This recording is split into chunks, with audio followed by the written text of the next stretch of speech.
Bonjour, bienvenue sur Baudin Prof TV. Alors dans cette nouvelle vidéo, nous allons voir comment enregistrer une facture d'acquisition d'immobilisation. Une facture de base toute simple. Alors, premier rappel, on enregistre en comptabilité dans des comptes. Au débit, nous allons avoir tout ce qui entre dans l'entreprise, on parle de flux entrant. Au crédit, les flux sortants, donc tout ce qui sort de l'entreprise. En haut à droite s'affiche une vidéo qui va vous permettre de remettre en tête certaines règles.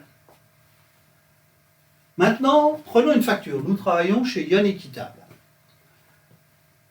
Sur une facture, toutes les entités qui sont en haut, ce sont les fournisseurs. Et donc, en dessous, Yon Équitable se retrouve en position de client.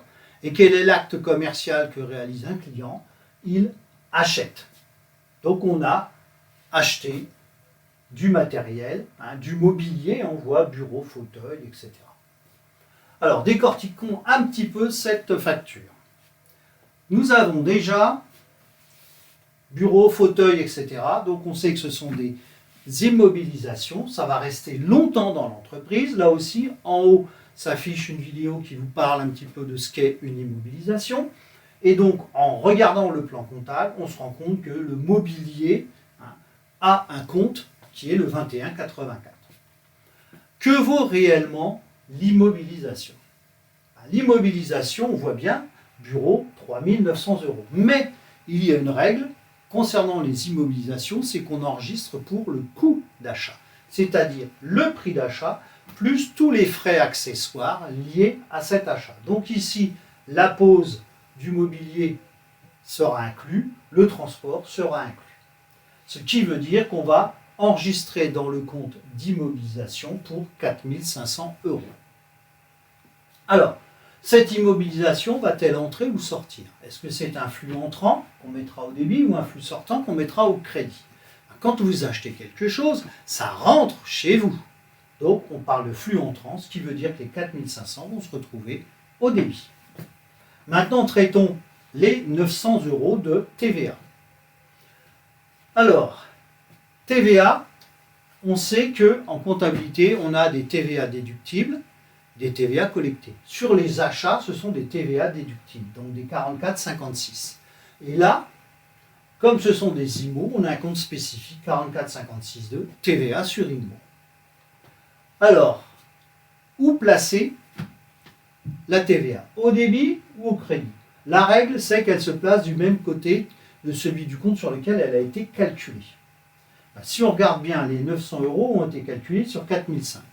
Rappelez-vous, je reviens un petit peu en arrière, les 4005, on les a mis au débit. Ce qui veut dire que le compte de TVA sera au débit, TVA déductible sur IMO au débit. Il nous reste les 5400 €. Et on va se poser la question, à qui j'achète ces 5400, ce mobilier? Je l'achète à Mobilier et on se rappelle sur une des premières diapositives que c'était un fournisseur. Donc on va utiliser un compte fournisseur, mais pas tout à fait le compte classique qu'on utilise pour les marchandises ou les services. On a un compte spécifique, 404 fournisseur d'IMO. Là aussi, je me pose la question, est-ce que je vais le mettre au débit ou au crédit? Donc cette somme, qui est une dette, puisque j'achète, je dois l'argent, a-t-elle entrer ou sortir? Si vous devez de l'argent, à un moment donné, il va bien falloir le payer cet argent. Donc, sortir l'argent de votre compte en banque. Donc, c'est pour ça que les 5400 € se retrouveront au crédit. Il me reste à synthétiser tout ça. Donc, en comptant T, voilà ce que ça donne. Le mobilier qui rentre dans l'entreprise, 4500 au débit. La TVA qui suit les 4500 au débit et fournisseur au crédit que je devrais payer à un moment donné. Dans le journal, on retrouve la même chose mais présentée différemment. Donc on est sur, mettons, journal du mois de mai, le 15, le numéro de pièce, le tiers, c'est-à-dire la personne à qui j'ai acheté, donc ici mobilier 89. On retrouve mon compte de mobilier au débit pour 4500 €, la TVA 900, même chose, et fournisseur, même chose au crédit.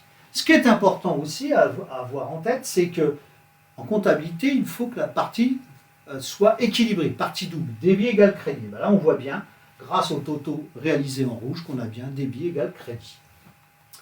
Voilà, j'en ai terminé avec cette vidéo sur les enregistrements d'immobilisation très simple. Donc si vous avez aimé, n'hésitez pas à liker la vidéo, à partager ma chaîne et à vous y abonner. Merci, au revoir.